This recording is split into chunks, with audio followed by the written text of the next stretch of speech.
Investors in Action, Creating Cash Flow Through Private Lending. I have my guest Kaaren Hall from uDirect IRA on the line, and we're going to cover a number of topics today, specifically around how you can use your self-directed IRA for building cash flow for your retirement and your future. So with that, we'll go ahead and get started here. Just a quick disclaimer, this is not an offer to sell securities. This is purely for educational purposes only. Our attorney likes us to put that little slide in there for everything that we do. So just our little disclaimer here, we're not selling anything.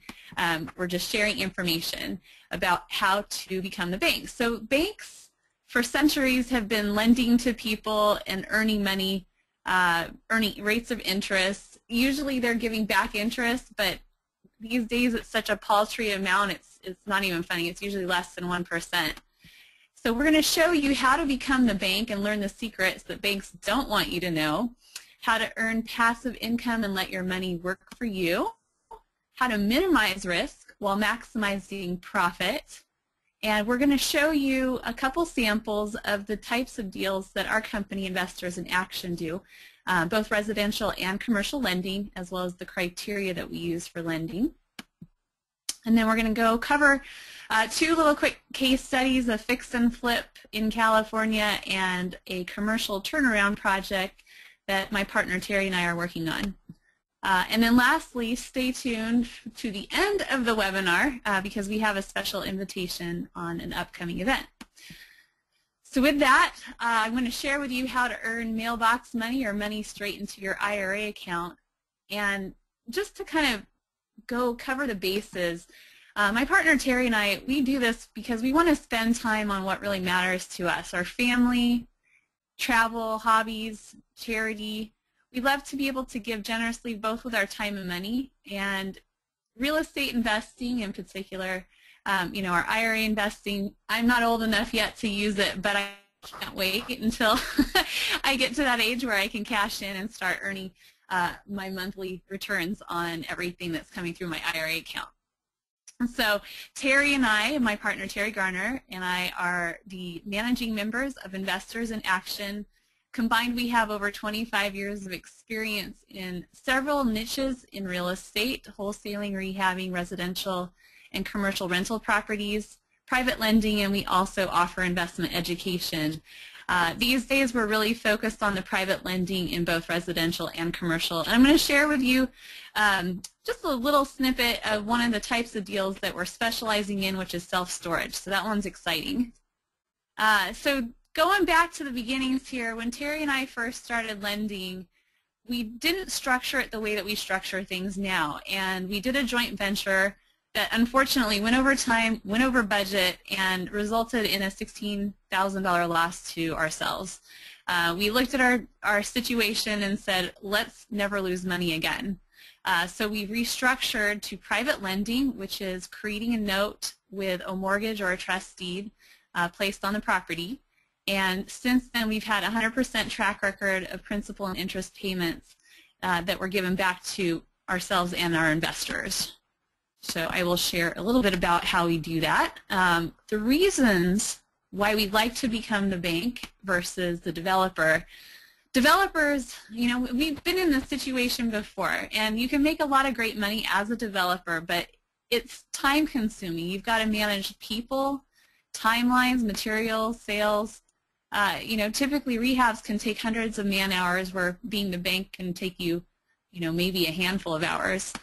You have to deal with tenants, contractors, agents, title companies, taxes, etc. And you're liable for disputes or injury on properties that you're working on. In contrast, the lender or the bank is helping, you know, manage monthly payouts. So you get steady monthly payouts. Even if the borrower is late, you can sometimes collect late fees. The owner is responsible for maintaining the home, not you. So that, you know, if there's any liability issue, that's really on the borrower. And loans can typically take dozens of hours, you know, anywhere between 10, 30, 60 hours to underwrite and service. And if you're working with a broker, if you're working with a company like Investors in Action, usually the amount of time spent is much less than that. It's really just kind of working with your bank or your IRA administrator to service the paperwork and transfer the funds.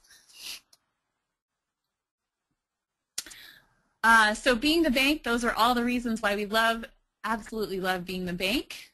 And I'm going to share with you a residential model. So let's assume we have a $500,000 house in the Orange County area, and this is the after repair value. And we're going to look at lending 65% on that property value. So typically we lend somewhere between the neighborhood of 60 to 75% of the value of the property. And the reason why we only lend up to a certain amount is because we want to make sure that there's enough equity left if something went wrong with that deal, that we're protecting ourselves or our investors and there's a cushion of equity left there. And that allows us to minimize our risk. We also have a similar model on the commercial lending side. And let's say we have a storage property with a potential future value of $2 million. And we have a purchase price of $1.2 million. We'll lend 100% of that purchase price, given that we're looking at both the pro forma and the cash flow. So the cash flow today must cover all principal and interest payments that are set up in the loan. And so that's one of the main criteria we look for, is instant cash flow that covers all of the loan payments. And there's plenty of equity in there, as we typically look at storage properties or maybe mobile home parks that aren't completely full. As long as we can see that there's a huge potential for increased value over time and a good management team and business model in place, we'll lend potentially up to 100% of the purchase price. So a few ways of managing risk on these types of investments. For commercial loans, again, I mentioned that we base it on today's cash flow and the future value, so we have to see a blend of both. We make sure that the property is valued by a licensed appraiser and or potentially a licensed broker, so a BPO. And I have a tendency to feel like the BPO is especially important when it comes to residential properties. We've seen appraisals that were a little bit off by someone who might not know a specific neighborhood that well. But a local agent who's well-versed in selling properties in that market is a good person to go to get the basically your future value on a residential single-family home that you're fixing and flipping. The property for us must pass the takeover rehab test. And we've actually had to do this in a few cases. Terry and myself, for a couple of years, we were investing in non-performing notes where we bought the note at a discount, we took over the property, and we finished a rehab. And so what that essentially means is we'll take a look at the property and say, well, if we had to take this back, would we want to? Would we want to have to deal with the hassle of doing rehab? And we've proven time and time again that that can be very profitable. Pipeline of deals, so we have brokers that bring us deals, we have friends that bring us deals, and so we select quality deals and quality borrowers. We make sure that we're taking a look at credit reports, we're taking a look at backgrounds, we're looking at old HUD statements to make sure that people who we're lending money to really know their work and have quality deals in the past that they can prove. Occasionally we take a management position on some of the commercial deals in particular, just to ensure continued progress. And so if we're working on it with our own money or if we're working with other people's money on that particular deal, it just really ensures that progress is continuing and that we're just staying on top of the deal. So that's really helpful. And like I mentioned, we have relationships with other brokers, first position lenders that will sometimes bring us deals and ask us to provide a gap loan, which I'll show you an example of in just a moment. And lastly, we keep a close watch on market data, and that means market cycles as well as a particular micro market. So for example, if we're lending on a commercial property, in particular we do a lot of storage properties. If we're looking at lending on a storage property, we want to know some certain criteria that's really important to that particular market, and when I say market, I'm talking about within 5 or 10 mile radius of that individual property. I need to know that the market isn't saturated with the same type of properties, that if we're buying something that's partially vacant, that the market supports filling that property up with new tenants. So we take a look at the micro market. We also look at the trends in the overall real estate market. That might be a little bit more important for the residential side because they're based on different types of comparable values, which is, you know, similar homes in that neighborhood versus cash flow. So we always take a look at the market, see which way markets are trending, making sure that we're going into an area that we feel is on a flat or steady incline as opposed to a down market.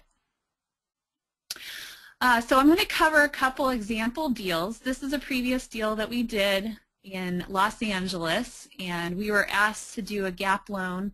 So a gap loan is basically a second position note, which means the first position is kind of in a safer position, if you will. Second position note, though, we make sure that the combined loan to value ratio in this particular case was 70%, but there's still plenty of equity in case, again, we had to foreclose on the property and take it back. So this was an example where we were earning 10% interest with an IRA. And I mentioned a little bit about this criteria, but just again, rehab loans are for fix and flips. We'll lend usually 60 to 75% of market value, up to 12 months, sometimes as much as 18 months on a first or second trust deed. And the key thing here is we only lend to non-owner occupied properties. There's some significant differences in the liability between renting to a rehabber who's not occupying the property and renting to somebody who owns the home, which we totally steer clear of because there's a lot of liability associated with that we don't want to be part of. And we typically only lend on residential properties within Southern California. That way, if there was, again, something that was to go wrong with that, we could step in and take over a rehab. On commercial deals, we'll lend nationwide, and we lend usually 50 to 70% of future value based on pro forma and based on today's cash flow. The duration of those loans are typically 3 to 5 years. Again, first or second trust deed. They produce a great rate of interest as well as cash flow. And then typically we're looking at markets with higher cap rates. So California, and just really quick what a cap rate is if you're not familiar with that term. It's basically the formula between the cash flow, the net operating income on a property, divided by the purchase price. So if it's a lower cap rate, you're paying a lot more money for a property that that's producing cash flow. So we like to look in markets that, you know, maybe aren't coastal California where the cap rates are like 2 to 5%. We're looking outside of those markets where we can get 8% cap rates or higher, which just again means that your money goes a lot further when it comes to the purchase price and the cash flow that you receive. And so here's a quick example or case study of a self-storage property that we worked on in Michigan. And we got a great deal on this. Some people are afraid of Michigan. We're not. My best deals have actually been in Michigan, so we're not afraid of it at all. We bought this at a low occupancy rate of 67%. It came with 273 storage units, 21 parking spots, 3 apartments, and a dance studio. We bought this back in July, and we're now up over 90% occupancy. So that went really quick. I'll get into a little bit more about what we did to make that cash flow so quickly, or the occupancy rate increase. But we purchased it for $635, and then the future value on that we estimate to be $1.53 million. So you can see that, you know, with the occupancy discrepancies, we like to buy these low occupancy properties in areas where the market supports full occupancy. And this one didn't take long to fill up. We did the second position financing on this, and we also had a commercial lender that provided a 65% loan. And so the investors on this are earning a nice $1,754 a month. And what we did with the property, so we worked with the active manager on this. We repaired the apartment roof, fixed the gate, cleaned the yard. I mean, some of the things that we're doing to this property are not costly, and this is why we like commercial properties, especially self-storage, because you're dealing with, you know, empty units where people store their stuff. And so we're able to go in there, make some minor cosmetic improvements, and really improve the look and feel. We improved the signage so that people knew that the property was even there. But the main things that added value or attracted new tenants was extending hours to include weekends. We added U-Haul, so you can partner up if you own a self-storage property. You can partner up with U-Haul. We brought some trucks in, and we're basically one of 2 locations that offer U-Haul, and we're the only one that's open on a Sunday. So if you can imagine, people like to move on the weekends. If we're the only game in town open on Sunday, it wasn't too hard to fill that place at all. And the other main thing that we did was online marketing. That was huge. I can't emphasize this enough. If you have a commercial property that you're working with, online marketing is key. Particular this type of property, apartments, to just by attracting tenants. You know, you'd be surprised as to how many operators are out there still who are not internet savvy and don't market online. So this is an easy distinction when we're going in and turning a property around. So again, just to quickly summarize, and then I'm going to hand this over to Kaaren to talk about self-directed IRAs and how you can earn tax-free income with your retirement account, strategies on earning passive income through lending on real estate, how to structure the deals to minimize your risk while maximizing your profit, criteria for residential and conventional loans, or I should say commercial loans rather, a few deal samples. And I just wanted to share with you guys a quick invitation for anybody who's signed up and registered for this webinar. I'm going to send you guys an invitation link so you can pre-register for this party.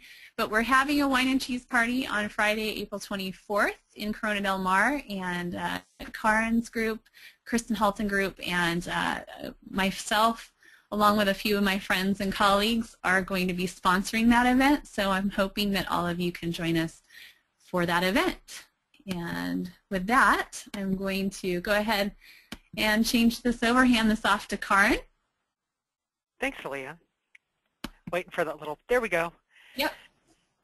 Well, now Alia's talked to you about investing and things that can happen when you're, when you are putting your money to work. And so what I'm going to talk to you about is how to take your IRA and how to use your IRA to do some of the very things that that Alia's just talked to you about. And just like Alia, I've got the slide for the attorneys as well, basically letting you know that what we do at uDirect IRA Services is help you self-direct your IRA. But what we don't do is offer tax, legal, or investment advice. So we're never going to tell you, hey, you really need to invest in this thing. We don't endorse any particular investments, but what we do is help you unleash the power of your retirement account so that you can invest outside the stock market.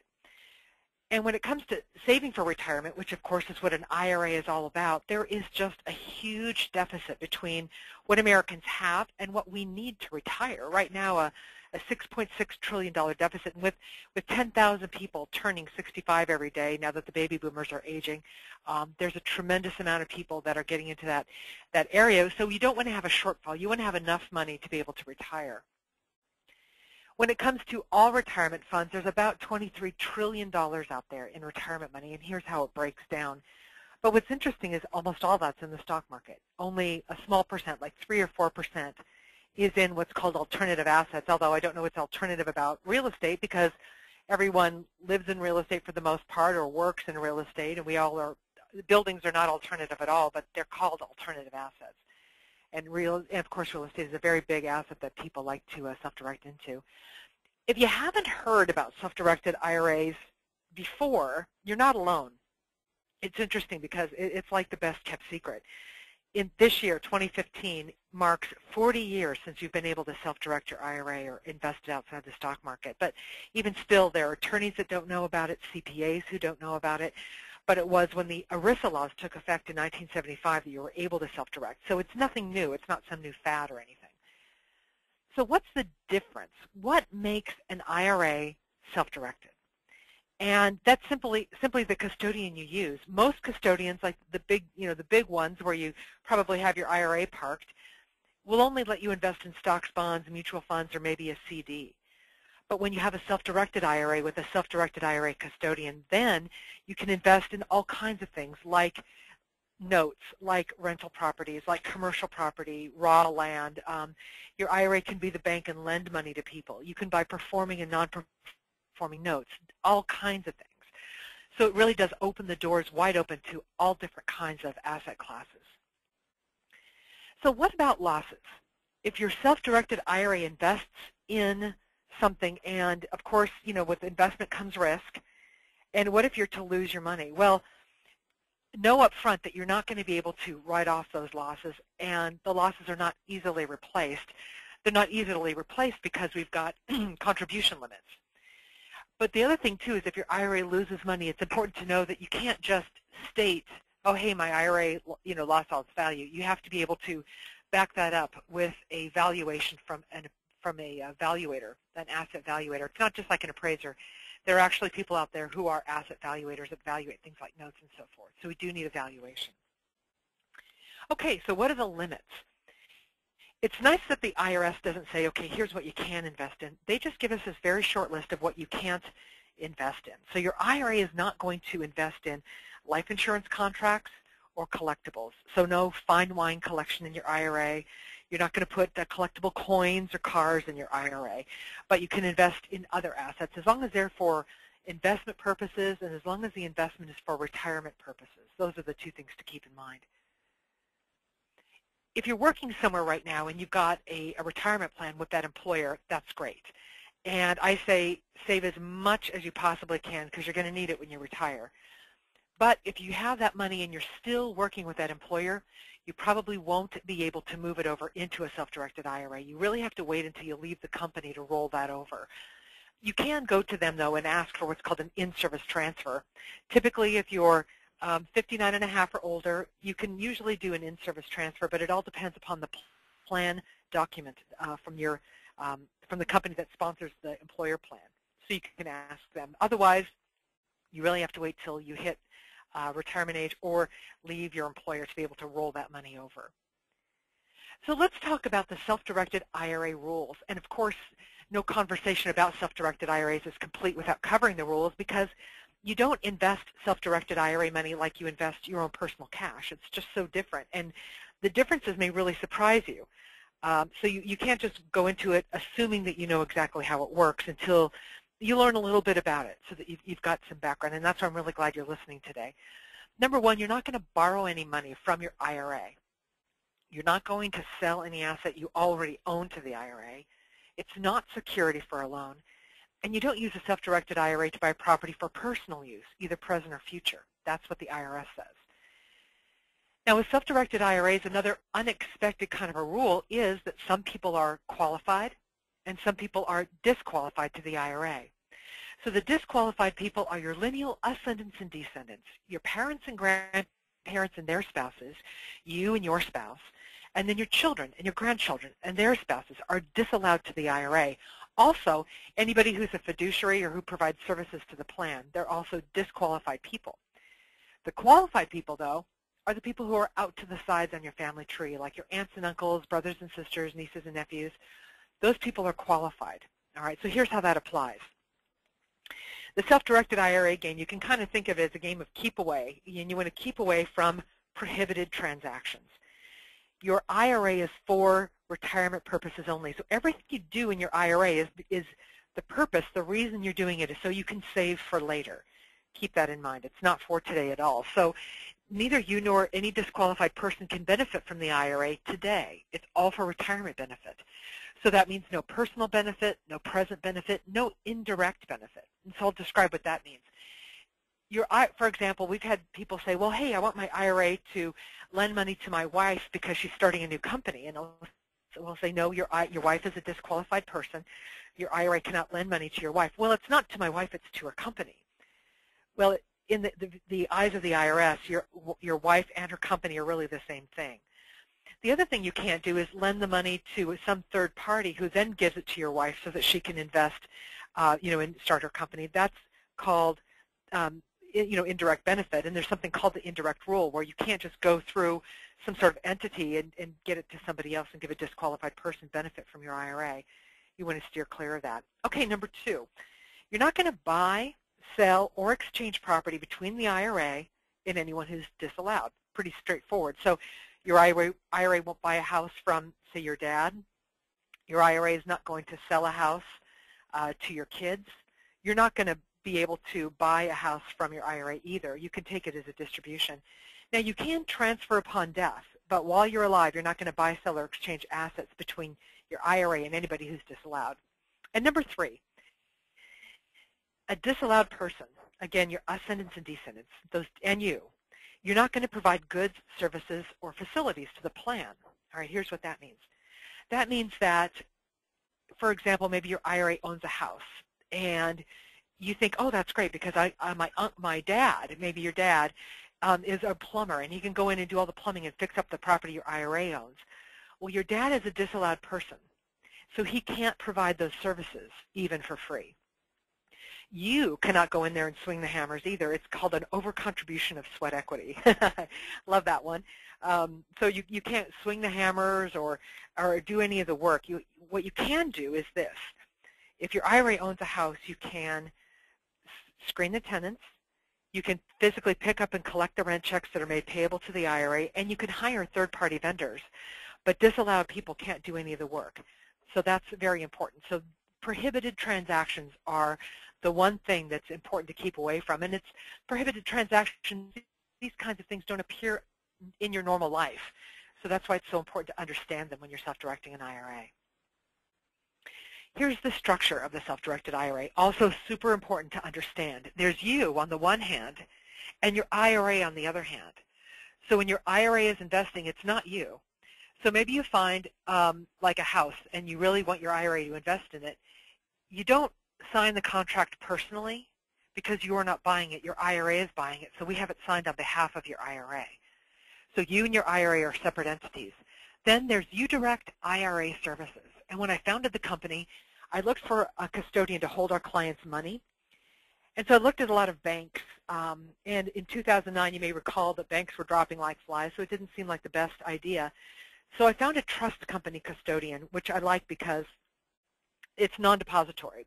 There's not checking and savings account money coming in and out all day, and the trust company isn't lending the money to other people like banks do. So we've had a relationship with a trust company custodian now for about 6 years, so that's going really well. So we've got, it's you, your IRA, uDirect IRA services, your point of contact for everything, and then in the back office we have a custodian that's handling the funds. So these are the players in the self-directed IRA game. Now, when it comes to buying real estate with your IRA, which is, I mentioned because it's really the most common thing to invest in, but this really applies to other assets as well, there are pros and cons. When your IRA buys real estate, that's great because all the gain from all the positive cash flow is tax-free in a Roth or tax-deferred in a different kind of account. That's great. There's no time limit for holding the property. Your IRA can buy it today and sell it tomorrow just fine. Your IRA can borrow money. I'll talk to you about that in a moment. And there is a potential to earn a larger rate of return on your invested capital. That's because when the money comes back into your IRA, it's not diminished by tax. All the money can go back out into the next deal, so you can compound faster. The downside of buying real estate with your IRA is you're not going to be taking the write-offs that you would when you personally own real estate. Now, of course, the gains are tax-free or tax-deferred. That's your plus, but you're not going to write off depreciation and those sorts of things. You are solely responsible for all gains and losses in your IRA because it is self-directed. We're not telling you what to invest in. You're telling us what you want to invest in. You're choosing the investment, so you're solely responsible. Now, of course, you can't replace the losses very easily either, so what you want to do is you want to do your due diligence. When you're investing with other people, Google them, look them up, find out what you can find out about them. If you're investing in a property, maybe you're investing in something, make sure that the deed is recorded, follow up, do everything you can, do your due diligence, and make sure that you're making a good investment. I mentioned before that your IRA can borrow money, and I just even got this call this morning where someone was saying, yeah, I'm so excited because my IRA is going to buy a house, I'm going to go get a loan, and my IRA is going to be the down payment. It just doesn't work like that. An IRA can borrow money, but it has to be a special kind of a loan. It's not you borrowing the money, it's your IRA. It's a non-recourse loan. And it's like a commercial loan, sort of. And so basically, it's a loan to the IRA. And if the IRA defaults on that loan, then the lender can only come against the subject property, not against any other assets in the IRA, not against you personally. That's why it's non-recourse. Not a lot of lenders to choose from in this non-recourse lending arena, but if you want to send me an email, I will send you a list. We've put together a list because a lot of people ask. And so email me, khall@udirectira.com, and I'll send you that list. A larger down payment is definitely going to be required. And understand that you cannot personally guarantee a loan to your IRA. You're disallowed to your IRA. You can't personally guarantee a loan. And so somebody who's not disqualified could, but you can't. So that's the interesting thing. But when your IRA borrows money, there is a tax called UDFI, Unrelated Debt Financed Income Tax. Yes, your IRA can be taxed. You want to discuss this with your tax advisor. There's another time when an IRA can be taxed, and that's when an IRA is running an active business or invested in an active business. Again, something to discuss with your tax advisor. You can read about it on the IRS's website at irs.gov, publication 598. These kinds of taxes, UBIT and UDFI, they're reported on a Form 990T that you have your tax person put together for you. So when it comes to buying real estate or really investing in any asset with your IRA, how do you do this? Well, first thing you want to do is open an account, because your IRA cannot invest until you actually have the account. And so you want to open the account. It takes about 2 weeks to move the money from where it is into the self-directed IRA, so that's very important to know as well. Open the account, get it funded, then shop for what you're going to invest in. Remember, the IRA is the investor, not you personally. You don't sign. You give us a direction letter, you give us the offer to purchase or the contract, and then we review it and disperse money. And if it's a piece of real estate, funds get wired, you fund, you record, and you get your keys, your tenants move in, and then all rents are made payable not to you personally, never to you personally, but to the IRA. So all proceeds from IRA investments have to go back into the IRA that originated them. Similarly, all expenses of IRA assets have to be paid for by that IRA. You never pay expenses out of your own personal pocket. They have to be paid for by the IRA. Very important. So here's an example. We've got a father and a son who are going to buy a house together. So dad comes in with cash. The son's got a traditional IRA. So the way it's going to read is the custodian for the benefit of the son's IRA, 50% owner, the father 50% owner, tenants in common. But wait a minute, didn't I just tell you, and I did, that fathers and sons are disallowed to each other? Yes, I did. But it's because this is a new deal, and neither one of them ever had any ownership interest that they can go into it together as long as they fund and close concurrently. So it's after the deal that disqualified person rule comes into effect. And so after that deal, neither the father nor the son can ever live in the piece of property, or neither can their ascendants or descendants, or their disallowed parties. And of course, all expenses and profits are split. In this case, it's pro rata. In this case, it's 50-50, but it can be whatever percentage that they choose to go in on. So here comes the property tax bill. The dad writes a check out of his checkbook for 50% of the property tax bill. The son gives us a direction letter, gives us the tax bill, and half of that tax bill is paid for by his self-directed IRA. That's how it works. Now, with self-directed IRAs, I did just mention that all expenses of the assets have to be paid for by the IRA. So what if the IRA runs out of money? What are you going to do? These are 6 things you can do. Number 1, write a check. Make your annual contribution. Number 2, liquidate other assets in your IRA. Okay. Number 3, transfer money from another retirement account. Maybe you've got some money across the street that's still in the stock market. Liquidate your stocks, transfer the money over. You could bring on a partner as long as they weren't disqualified. Your IRA could borrow money from a non-disqualified person, and if all else fails, the IRA could just sell the asset. So those are some of the things you could do. Now, there is something out there you may have heard of called a checkbook IRA. which is a terrible name because it's not a special kind of IRA at all. What it really is an IRA-owned LLC. Many times I'll be on the phone and talking to someone who says, "Oh, I have an LLC. I'll just use that."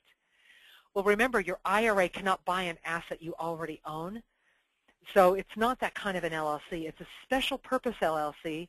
Your IRA buys 100% of the initial units. It's got special language in the operating agreement that makes it compatible and makes it, where it's compatible with an IRA. It has to be IRS approved, kind of.